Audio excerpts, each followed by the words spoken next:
half of Let's Talk About It with Xavier Fox, and I have one of my favorite people in the house, Mr. Keith King. He is an actor and model in Chicago, and he used to be my co-host on my talk show back in the day, the Xavier Fox Talk Show. We used to do. Keith, can you hear me?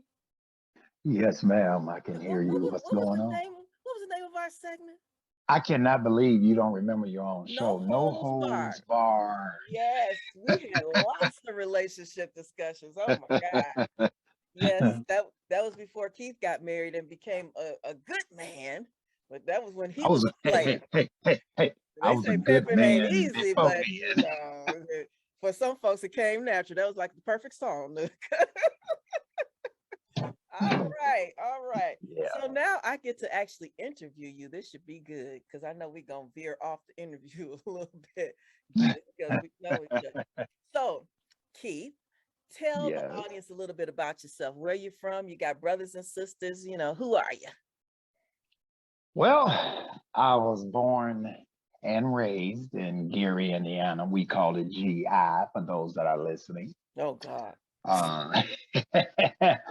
Uh, born and raised in Gary, Indiana. I have one brother and two sisters. I'm the oldest out of all three. So it's four of us all together. And I guess I have to say I led a normal life. My mom wasn't, you know, she took care of all of us um, pretty much by herself. My dad wasn't in my life. So that was kind of, you know, weird not having a man that was able to teach me the things that I needed to know about being a man. So mom's was there. Mom was mom and dad. She taught me everything I needed to know. If I had a question about a woman, I'll go to my mom. She'd tell me because hey, look, she is a woman, so she would know. Now she might not have been able to tell me the man's aspect of it, but the information that she did give me, it helped. Okay. Um, All right. Starting from there, my first job, I started working for Manpower. I'm assuming they don't probably have that anymore. I was 15 years old. It was pretty cool. We did odd jobs, to make a little money, raking, cutting down grass and stuff like that. I will say this, that was my first time trying a cigarette. Oh, Yeah, really? first time. Yeah, that was my first time trying a cigarette. At that age, you're trying to do what the others do, so to speak, not being led or follower, but you want to try it just to see what it would be like. I didn't So know that's you what ever I did. smoked.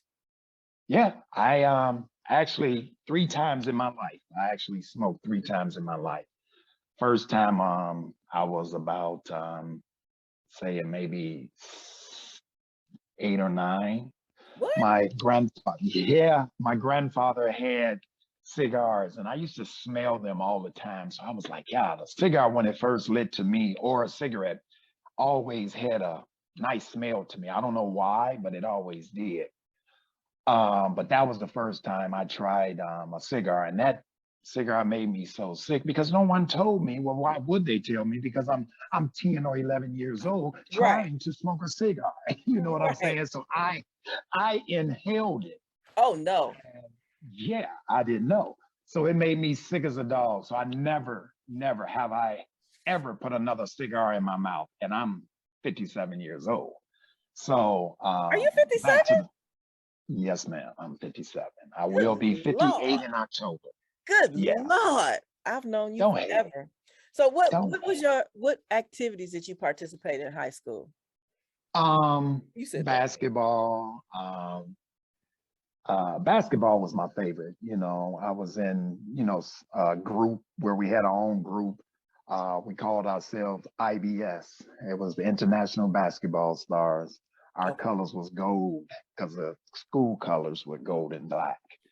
And yeah, black and gold, if you want to put it that way, the way we used to say it. But yes, basketball was my thing. I did a little bit of track, not too much, because in the long jump, once you dive, instead of jump, you don't do that no more. First time I did it, I dove into the sand and I said, okay, this is not for me. So I didn't do it anymore. But basketball was my thing. Okay, because you're Um, pretty tall. How tall are you? I am 6'4". Okay. Yep, yep, yep, Mm, yep. And so how 6'4". old were you when you got your first place? My first place, I got my first place when I was about 20. That's when I first had my first real job when I was about 20. Okay. Um, Came out of high school. And from high school, I went to college for about a year and played college ball, junior college actually, for about a year. And then after that, I started working, because my brother and my sister, they ended up, I wanted to take care of my mom and my sisters, and brother. So I started working immediately. And first apartment was, wow, on Pennsylvania Street in Gary, Indiana, 30 something in Pennsylvania. That is so funny. And My grandmother was in Gary, and so I spent my summers in Gary. I didn't, seem so slow there. mm, well, at that time, when you fit 20 some years old, and you're rushing to be in clubs, and clubs don't take you until you're 25. So I was Uh, still able to get in the club at 21, 22 years old. But that was the only thing. The big clubs that we had, main clubs that we had, was on 35th and Broadway, and 35th and what is that, Washington, maybe. Um, it's so First one was called Bubs, and Dina's was across the street from there. So that's where I was at most of the time after I got off work. You talking about speeding home from out in Westville? We're talking about 30 miles away from there. You know what I'm saying? I got my first ticket actually on that road, that speeding, figures. That figures. So just to get home and change. when did you start acting and modeling?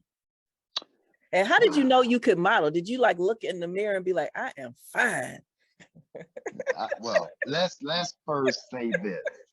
I never thought of myself as being fine or Oh, handsome or anything coming up in school. Uh, you know, a lot of those, the pretty girls would always go for the athletes that was football, basketball, and I stopped playing basketball around my sophomore, junior year. Hurt myself. That's why I changed a lot. But as of thinking of myself in that manner, never felt that way. But I started modeling. It was about 2000, I would say 2004. No, 2003. I'm sorry, 2003, 2002.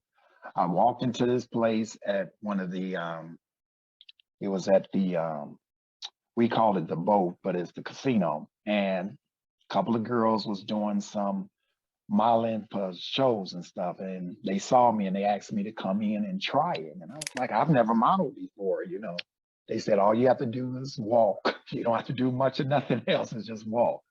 And I said, okay, cool. And they picked me up and did a couple of shows, modeling tuxedos and stuff like that. But into acting, I started that in 2007, and I've been doing it ever since. And the modeling thing, I still do that. I got billboards and stuff where I've had my face on billboards and banks and stuff like that. I got several commercials out where doing some where I'm dressed as a doctor and stuff like that. So yeah, it's been fun. Um, I'm in the filming now as well, so it's been great. I love it. so Didn't know it. for I wish I had known it earlier.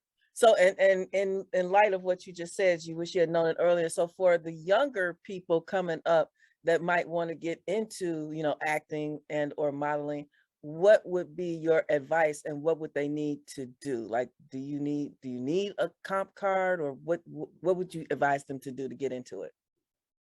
That's a good question because I tell some of my relatives who wants to get off into the industry. Well, first, Um, if you don't know what it is that your desire is as a young person, and I didn't know that acting.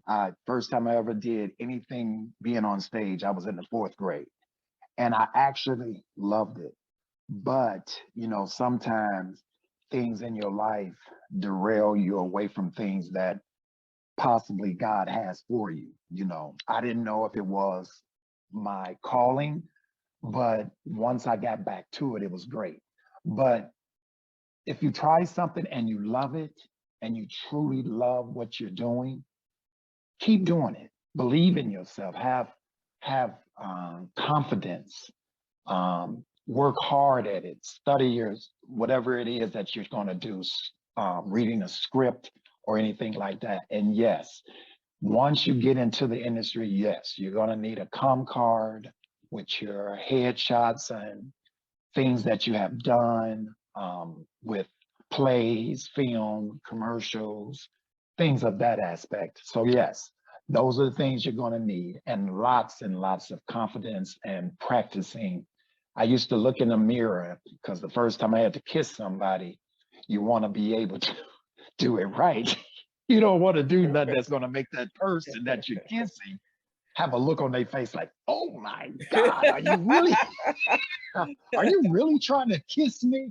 But you want to make sure the things that's on your body, especially your face. I don't drink or I don't smoke, so I try to keep my face as clear and as smooth as possible.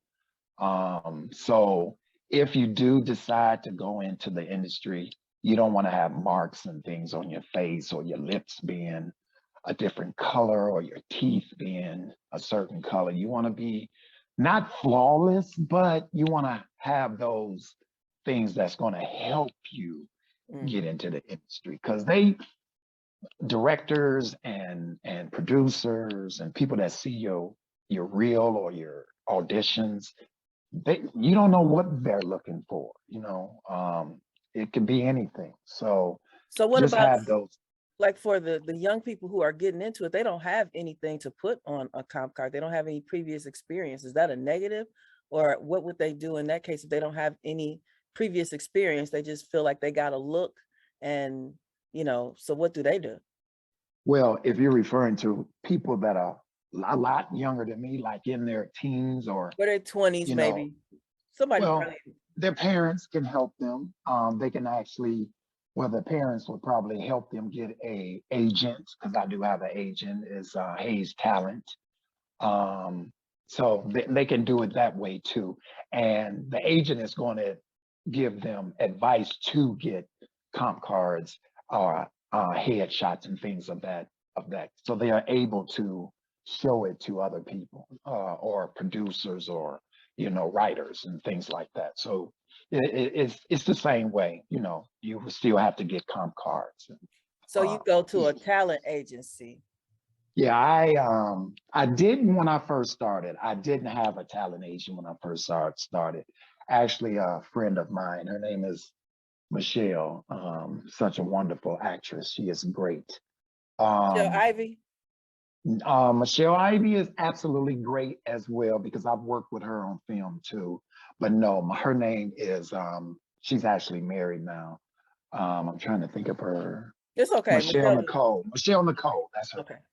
Okay. She saw me and told me about an audition for a film, and I went and tried it out, and we sat and talked, and she brought me um, to this lady that I've been working with ever since 2007. She's a wonderful writer. Her name is June McLean. She's taught me. She's my mentor. She's a wonderful director, and I've done at least 7 or 8 plays with her. Okay. So, yeah, doing stage plays gets you ready for film. So yeah, that's how it all started right there with the Yeah. filming and stage play. So aside from having your kids, what has been your proudest moment in life? Wow, that's really a good question. Hmm, I've had so many proud moments in my life. I would have to say growing up and becoming I guess the real the word I want to use is a real man, because we do so many things in our 20s that we blame on, oh, I was young, blah, blah. But when you grow up and understand that the things that you do is not always right, you realize that you're hurting not only yourself, but you're hurting other people. So I guess my proudest moment is growing up and being able to not be out there and wilding out and doing things to hurt other people. Okay. I think that's what it would have to be. Wow, man. You and I have had some conversations, and if that could be your answer, I'm like, oh, which Keith is this? I get a whole nother Keith. Yeah, because you know me, you know who Yes, I was. yes, Yeah, yes, yes. So, what's been yeah. your proudest moment in business?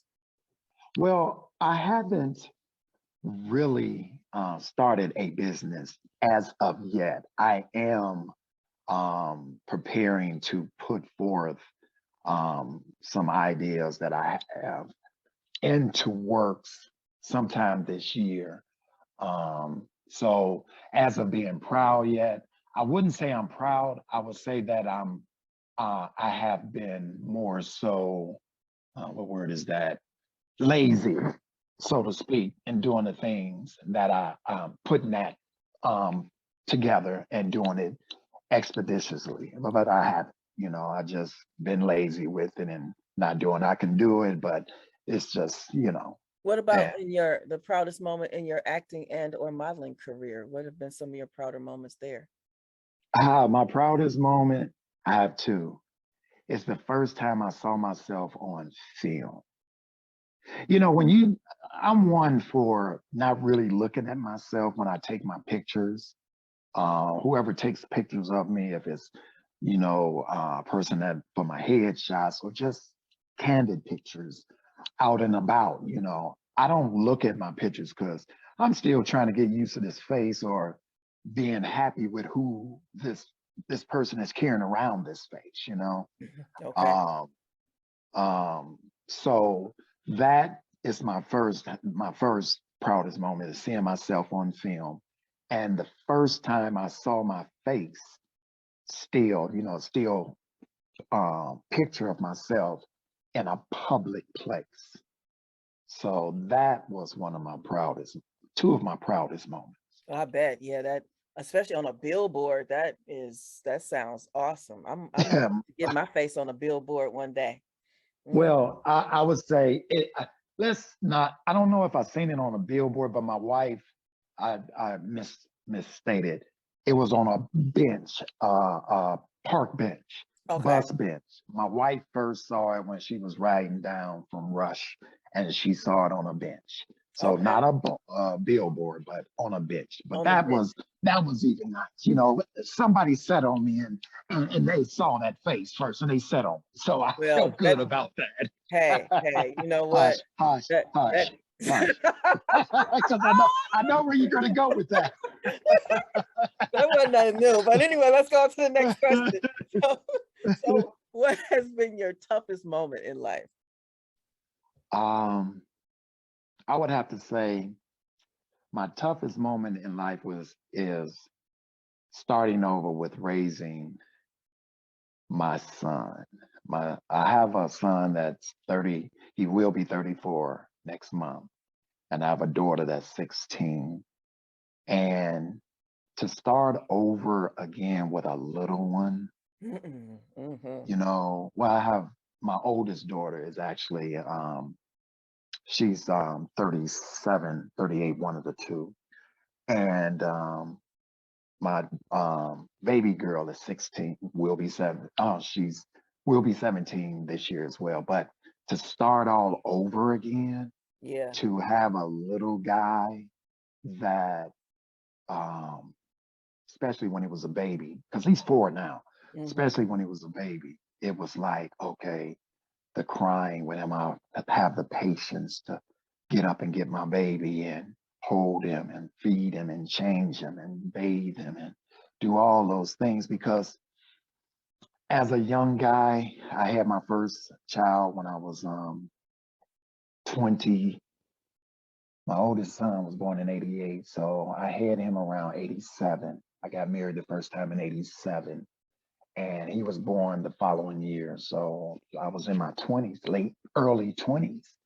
So I was playing basketball every day, all day, so I missed a lot of that.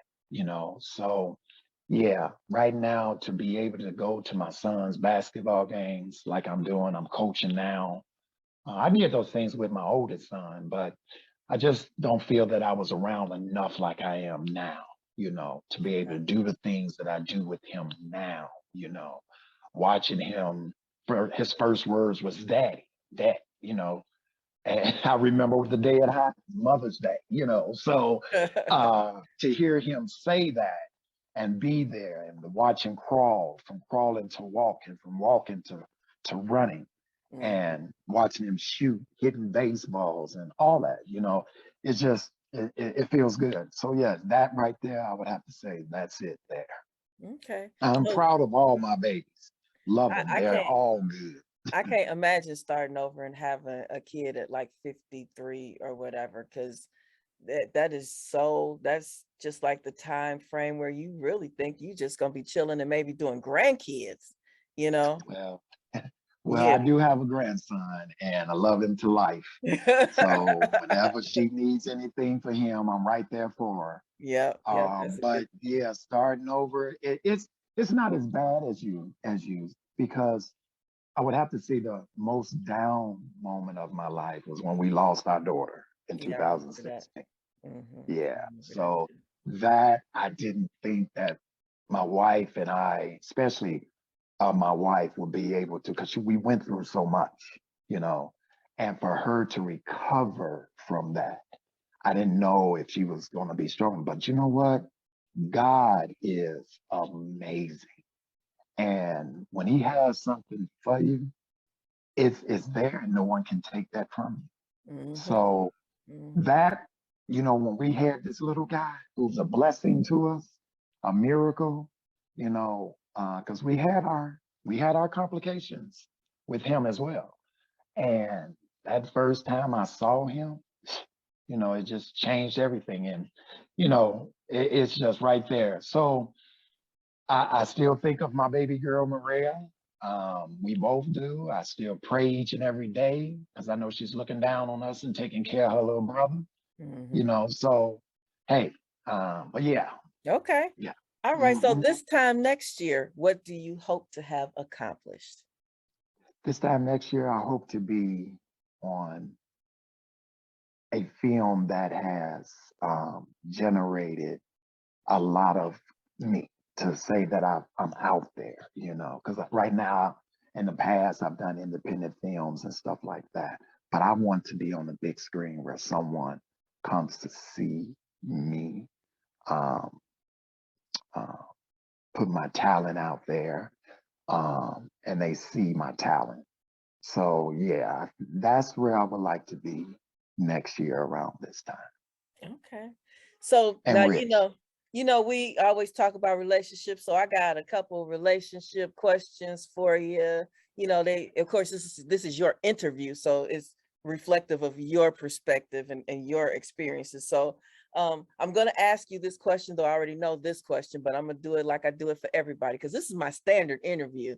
So I ask everybody this. So are you single? No. All right. So that means that you have someone. And what was it about the person that you're with that made them the one? Um, I would say that made me who I am, not being out there crazy. I would have to say the first time I saw her, it was in a parking lot. She was in her car and she got out and I was going to the same place she was going and uh, got her number and we from there that's where it begun. Okay. And so I'm gonna dig a little deeper with you because I know you. So I know what was it that singled her out? Because we know you had options. So what was it that singled her out? A lot of women have smiled at you now and gave you their number. Don't play with me. Come on. Um, well, I didn't know that she was a brilliant, intelligent woman. I didn't know that until I grew to know her. She's a very beautiful woman. Um, but I would have to say, um, what got me was, I don't know if I want to say this. I would say it was her eyes and her hair. Because that's all I was able to see when she was sitting in our car. Okay, them was some heck of some eyes, man. She do got beautiful hair though. So what is the biggest challenge of relationships and how do you handle it?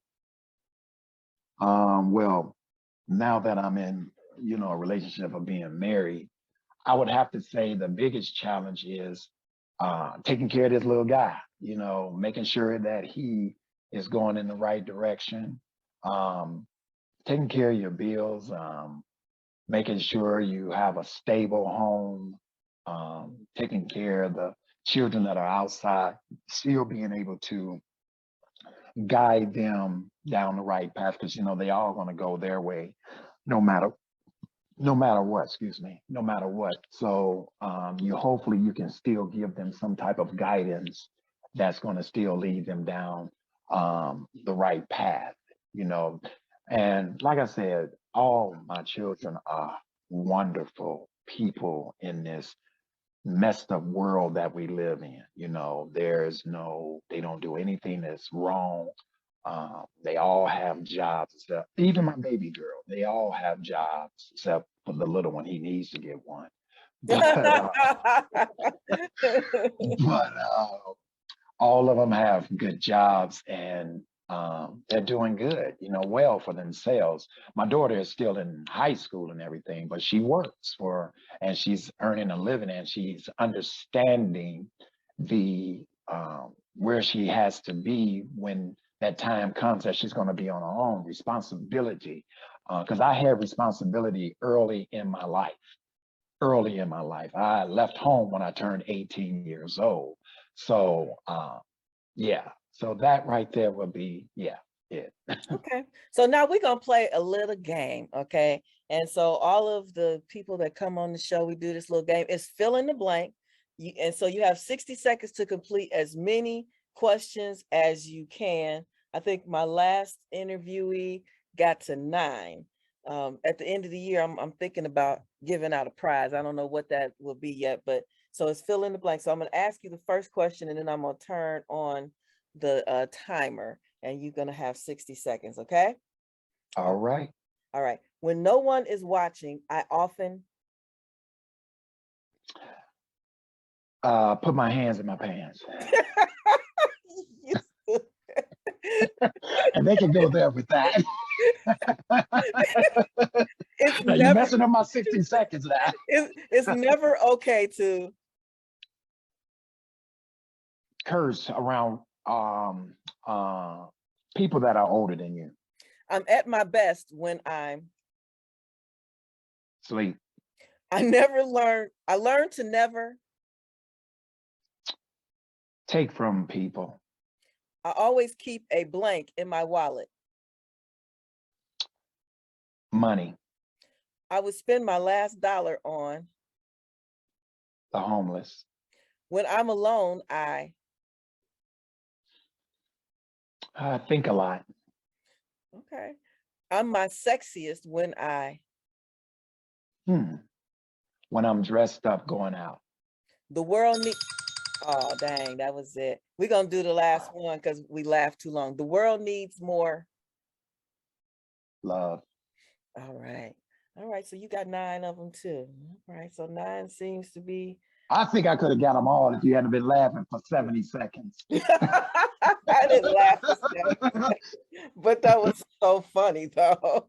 You said exactly what I probably would have said, just throw somebody off anyway. All right. All right, that's the end of the game. You got 9 questions. So if you could go back and give your younger self a piece of life advice, what would it be? Wow. Wow. To be more conscientious of other people's feelings. Mm, I think that I was that person um, when I was in school, but I know that I hurt this one person a lot because she was really in love with me. And I was one for not, um, I was a physical person, looking at someone and I liked them, but I didn't want everybody else to see what their physical was about and me being with that person. So I've changed a whole lot. So if I can go back and tell my young self, or I'll say, love, if you are in love or love someone, it does not matter what they look like, how they're shaped, whatever it is about them, love them for who they are, their personality, and the way they treat you. okay, so I knew we would probably venture off into a little bit of a discussion. We're not gonna take too long because we only got till 2 o'clock. But so I want to ask because that whole conversation just came up in the last segment when because in barbershop talk we talk about a lot of stuff, but we went off on a whole relationship or dating kind of thing. And so the Mhm. lady said something about, so she said pretty much the same thing that you said, that we need to focus on a person that can be our peace, that is going to be there for us, got our back, responsible, blah blah blah, and not so much on the physical. And you just said about the physical as well. But okay, Keith, so here's the thing though, how important is attraction? Because how do you even get to know how that person is? When you see them, we are first attracted to what we see. And if you're not attracted to that person, how do you get to a relationship? Because a relationship also consists of sex. You want to have sex with your person. Some of us want to have a lot of sex with our person. But if we can't even see ourselves kissing or having sex with that person, how do you get to, oh, well, yeah, I'm going to be with you because you're just really a great person? A great person is just your friend. That's really a good question. You first have to understand that we all are attracted to whoever it is that we are attracted to, small, big, whatever. We are attracted to them. It's within us if we decide that we want to talk to that person or not, because little things could attract us to the opposite sex. You understand what I'm saying now? Maybe I should have said back when I was in high school, I was very attracted to this woman. I really, this young girl, this young lady, I was attracted to her because at that time, being young, I didn't know that being attracted to the type of woman that I was attracted to was socially okay for what other people would think. You understand what Oh I'm saying? yeah, I get I it. I didn't take it as in, hey, I don't give a damn what you think about who I'm talking to or what she looks like. You Right. understand what I'm saying? See, that's I, the thing about this world. We are always worried about what other people think about what we do, what we like. We have to like what we like because I can't like for you. You know what I'm saying? and So that's what I didn't understand at that time. okay, I I get what didn't you're figure saying. that out until later, you I know. get I So get what you're saying because I mean I know you, and I have another guy friend actually who actually is listening to the show right now. And he actually likes the bigger girls too. And I was talking to him because on social media one day I read this thing and it said that men like bigger women just for the sexual thing or the adventure of having a bigger woman. Somebody said that everything feels like a booby with a bigger woman. So I'm not gonna say all that. men just like to play with them, but they don't marry them, and they don't like Well, to be seen out in public with them because of exactly what you're saying right now. So I get what you're saying. I had to remember who I was talking to. mhm, And then I can think about what you said from a different perspective. So I get what you're saying. So you were attracted to her, but just the mhm. whole peer pressure and social standards exactly. And I made them. think, Hmm. eh, sorry about cutting you off, Oh, it's but okay. I think that that's where, and you know what? I'm not going to speak for all men. I can't speak for all men because everybody has their different preferences. But I can speak for me. I was attracted to her, and because of what my basketball friends or my friends in high school, because high school is a hell of a ordeal to get through. You understand what I'm saying? You Hmm. don't want to add on to things that they already talking about too. I was teased all through my high school years of my ears. You understand? It took me forever to love me and love my ears. You understand what I'm saying? It took me a long time to cut my hair, you know, but I didn't want to give them something else to talk about. Hmm. So I tried to veer away from that. Yes, she was my girlfriend at home, but in school, which was so wrong. So I tell you, anybody that's listening to this, please don't do that. If you love or you care about somebody, love them for them and don't worry about what everybody else says because you never know. And hey, thickness is in, and that's what I say. I don't look at women as being fat. I don't use that word. I say thick, pleasingly, and you can go with that. But I don't want to make it seem like I'm discriminating against our our thinner women, our petite women. Maybe that's a better word to use because I want to be politically correct in my words because I don't want to, you know, you say certain things that takes it to another level. So I'm trying to use the correct wording. I, at that time when I was, as I matured into getting to who I am today, um, there were thick women in my life. There were petite, and they were beautiful. Some were, yeah, okay, because everybody is not always where you think that, just like me. I don't know how a woman would look at me in my face. She might not think I'm handsome as somebody else might think. You understand Right. what I'm saying? Because we Right. all look at each other a different way. Right. We Beauty is in the see eye of the things that other beholder. people don't see. Exactly. Hmm. So I was with them, a woman that of any nature or any color. But I will have to say this. I will say this.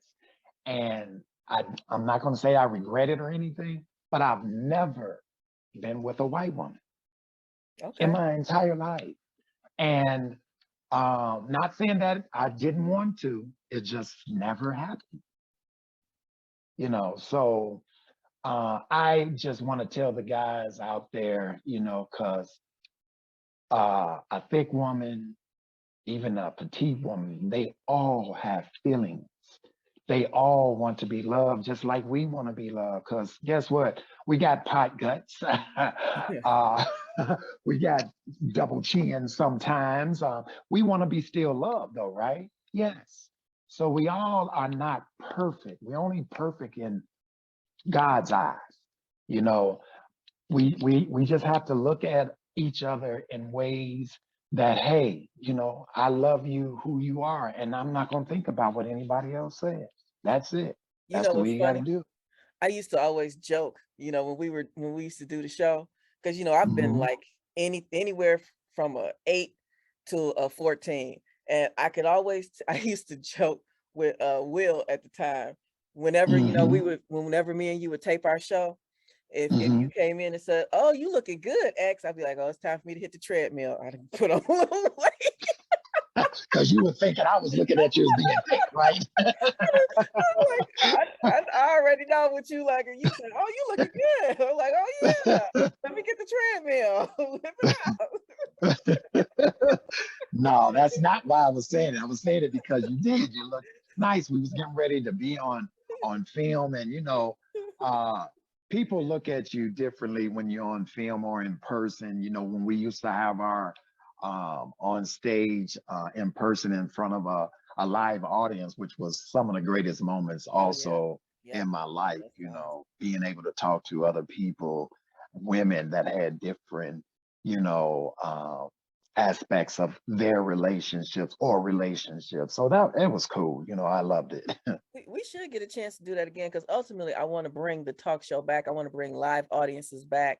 I want to do that again. So we definitely should get the opportunity to do that. But for now, we on the radio. Well, I probably will never let the radio show go because as we grow and stuff, I like doing radio because I get to talk and I can sit here in my baseball cap and a t-shirt. I don't have to look too cute. I could just look however I look. So my next You question see. for you. Who are your Mhm. top 3 comedians and why? All right, my first top comedian, it would have to be Richard Pryor because my God, the man was hilarious.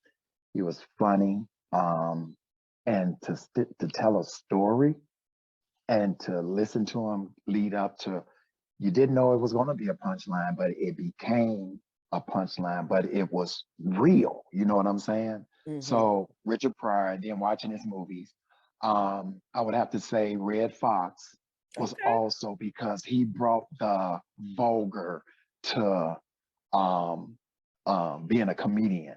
I'm not saying he was the first, but I'm saying he was good at how he did it, you Okay. know. And today, comedian would have to be Chris Tucker. When Okay. I first saw him on, I would have to say I can't think of the name of it, but BT, it wasn't BT, but the comedy thing that Def Comedy Martin, Jam. Def Comedy Jam. First time I ever saw him, I thought he was hilarious. And all the way up until when he did Friday, his Rush Hour movies, the dude is hilarious. And then he changed his stand-up comedian type. He left cursing out. And he's still funny. So those are my top 3 right there. Okay. And what's your favorite vacation spot and why? I would have to say it was where me and my wife went to on our honeymoon, which was Cancun. Okay. All right. So what goes on grits? Oh, since I cooked myself some yesterday, ha, a smidget of grits yesterday because I don't eat too much. A smidget of sugar and black pepper. Sugar and black pepper. Okay. Put it this way, it's enough that it's not a lot of sugar. I use black pepper more and butter, but I will put a smidget, it's not even a teaspoon or a tablespoon. It's a smidget just to give it a little tinge of sweetness. Okay. And so what is success to you? Hmm. Wow. Ah, first, a loving and respectful marriage, being able to work together as a husband and wife, um, doing something that you've loved and taking it to the second or to the ultimate level, which is my acting, um, and wealth, which that will be here real soon. All right. How do you hope people remember you? Wow, that's a good question. I would have to say, once that moment of me being out there on the big screen, I want them to remember what I gave to them on the screen, or even when I'm on stage. When you hear that applaud when your name is being called at the end of a show for the ceremony of being awarded the good acting, um, that right there is such a wonderful feeling. So to be remembered, that would be it right there. Great Okay. acting. Do you have an elevator pitch? No, not right now. Hopefully, I will have that within the next, I would say, 6 months. Okay. And so just in case some director, producer, something of a big show happens to wind up hearing this show because it is on the internet, How can people contact you if they want to book you for a gig? I am on Facebook, Keith King, and there's a bunch of them out there. But once you see this face, you'll know it's me. Oh Lord. Uh, I'm just joking, everybody. I'm just joking. But yeah, yeah, hit me up on Facebook. That's where you can get me. I am on Instagram, but I don't do too much on Instagram. I need to, and I will be. But yeah, that's one way. And if you want to get in touch with me, hit me up on Messenger and leave your name, and I'll give you my telephone number because I don't want to put my number out there like that. Oh yeah, no. And you said you have a talent agent. Was that Hayes Talent you said? Yes, Hayes Talent Okay. Agent. Okay. And do you have anything coming up in the next 30 days? Any plays, anything we can see you in? Actually, I'm preparing for a film that is called My Sister's Cup. It actually had a teaser that was done in 2018. In 2019, it was generated a lot of awards. It was for best trailer in New York. It got a Golden Globe Award as well, online film festivals for best trailer winner. So we're actually starting to film that within the next month. We're trying to wait till the weather breaks, but it should be out by the fall, the late summer, early fall of this year. All right, that sounds good. Okay, Keith, you have any final words for the listeners or any questions for me? Anything, whatever? Well, I know you, Xavier. I've been knowing you for a long time. It's been a long time now, man. What, Yes, it 12, has. 13 years, something like that? Good Yeah. Lord. Mhm. I just want to say to you, I'm proud of you to continue pushing forward in the dream that you have had since we were doing the holds barred segments back 10 years ago. I think it's been about that long, 10, 12 years ago. How you have um, continued to get better and better at what you're doing. Um, I'm just proud of you. Continue doing it, baby, because I can see you on someone's television being a talk show and interviewing because you have wonderful qualities for interviewing people, bringing things out of people that sometimes they don't want to talk about. So keep doing you. Keep doing what you're doing because you're great at what you're doing. Well, thank you. And oh, you know it. I got you. Come on now. All right. Well, this has been a great interview, and I am looking forward to getting an invite to some events at the house this summer. You know it. Yeah, because Mhm. this doggone COVID, it Yes. just took so much away. But we was gonna do the because in 2020 we did the Super Bowl. We had a Super Bowl party. I had over 120 some people here. I think I came to this. No, Yeah, I came to the fight party. I came to the fight party, yeah, you was here for that. and then I came to And your viewing party of that show that you did. Remember you had the viewing yeah, party downstairs in the room? yeah, I came yeah, to yeah. that. Yeah, so we were going to do it this year, but COVID's numbers went up again, so we said no, we're not going to do it. But yeah, we're going to be doing something here this summer.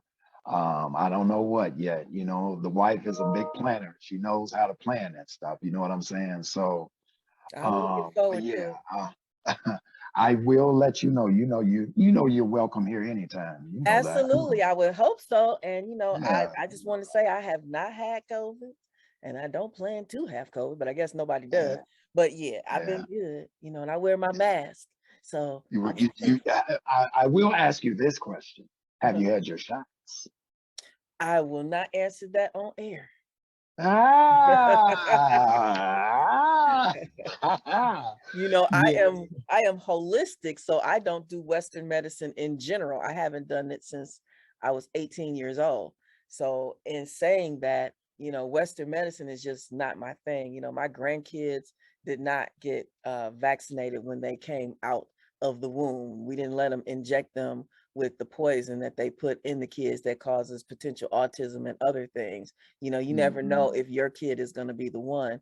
Western medicine mhm, is not a cure for anything, just as the mhm, vaccination is not a cure for COVID. It does not prevent you from getting it, nor does it prevent you from dying from it. That was a fallacy that they told. And everyone knows it's a fallacy now because several people who have been vaccinated have died from it. When the vaccination right. first came out back in August of last year, I did a girls' trip right around that time. And one of my girlfriends that was on the trip, she was actually in a bit of a mourning process because her mother-in-law had got vaccinated and had Mhm, had a booster shot and had just died from COVID. So mhm. at that point, we had a Sorry to hear discussion that. sitting in the jacuzzi that morning, and we were like, you know, what is this really about? You know, what is this thing really about? You know, they talked about the numbers being elevated falsely. You know, not as many people were dying from it. They were coding everything as COVID, regardless of what you went in the hospital with. Everything was being done as COVID. You have nurses and things that are speaking out against the practices that were going on. A lot of those people that went on ventilators shouldn't have gone on ventilators, and the ventilators were actually the reason that a lot of people died. You know, there's been a lot of information that's come out since, you know, about Mhm, past practices. And right. yeah, I just am not, I'm healthy.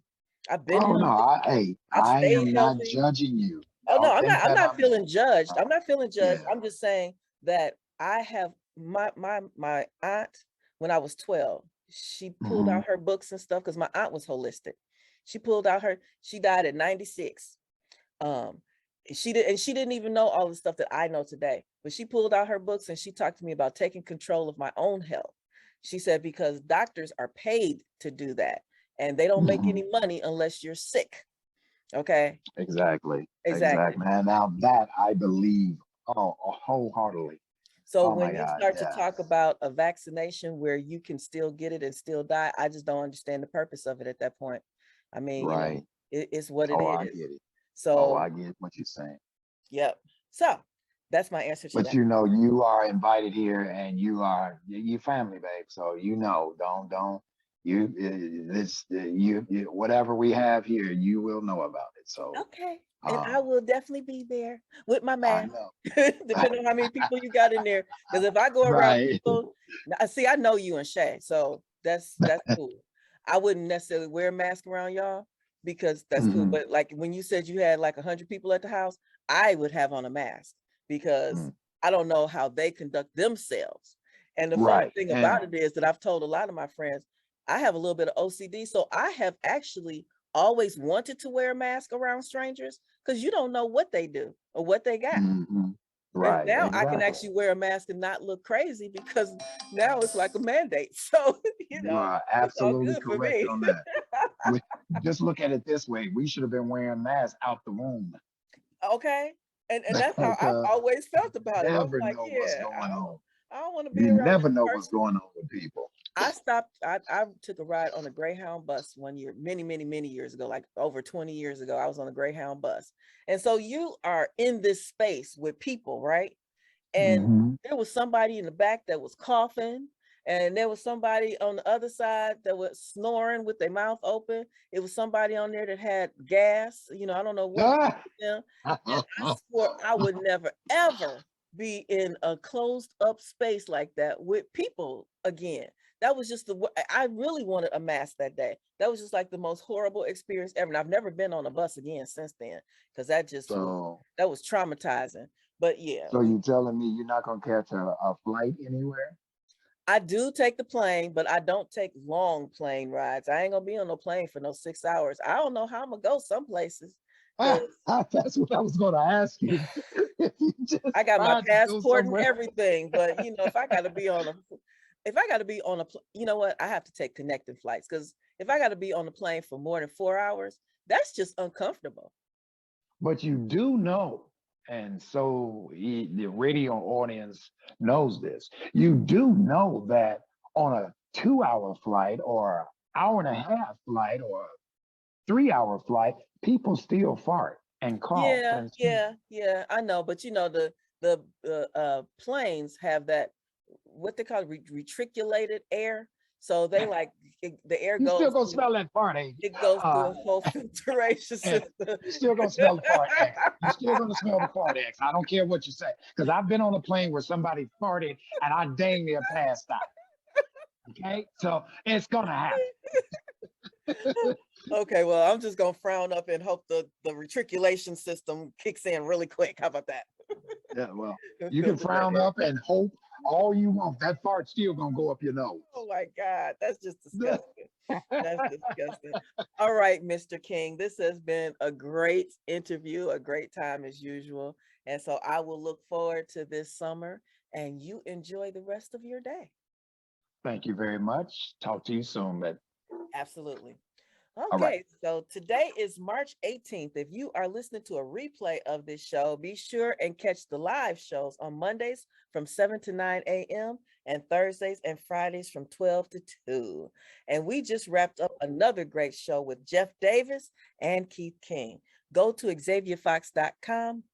xavierfox.com/radio-show for the schedule of the month of March to see when your favorite personality or topic is scheduled.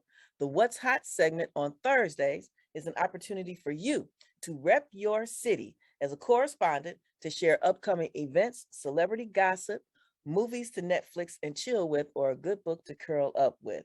And we are looking for correspondents in Chicago, Dallas, Atlanta, Miami, New York, New Orleans, LA, and Vegas. If you live in either of those cities and you are interested, connect with me at Xavier Fox at xavierfox.com. Be sure to visit my YouTube channel, Xavier Fox Media, and click subscribe. Ding! There are new shows popping up all the time. If you'd like to connect with me on social media, you can find me on Facebook, Instagram, TikTok, Twitter, LinkedIn, and coming soon on Fanbase. I know I've been saying coming soon. I got to actually get on there and do whatever I need to do to be on Fanbase. And that is Xavier Fox. That's XAV as in Victor, IAFOX, Xavier Fox. My book, The Men in My Life and What I've Learned, is available on Amazon in Kindle format and paperback. You can also purchase an autographed copy on my website, xavierfox.com.